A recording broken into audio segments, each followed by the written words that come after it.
Okay, so let's go ahead and take a look at the second question.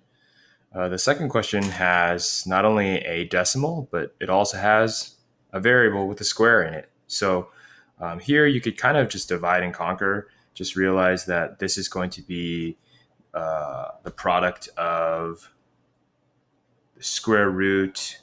Let's see, this is the tenths, hundredths, thousandths, 10,000ths again.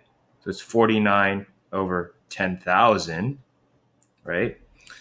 Times the square root of b squared. Okay.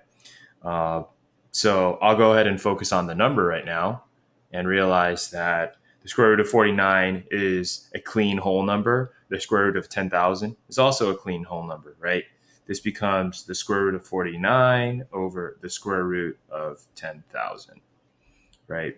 So then this is finally 7 over 100 times, and then the square root of b squared is simply, since there is an even amount of, uh, the variable, you realize that this is technically square root of b times square root of b, and you have this pair that jumps out.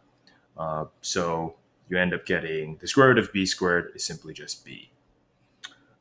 Combine the two, and you end up getting 7 over 100b, or sometimes, obviously, you could also write it as 7b over 100. Okay, so just to recap, you're kind of finding how many pairs are in b squared. So b squared obviously has one pair, so that's why only the remaining power is just one. If it was in the next example, you'll see what we do with something like x to the 6.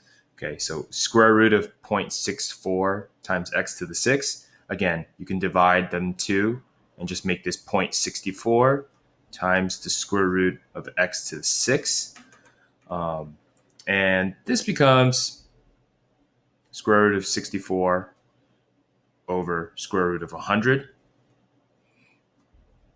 And you kind of know what x to the 6 is. I'll just keep that on the side right now.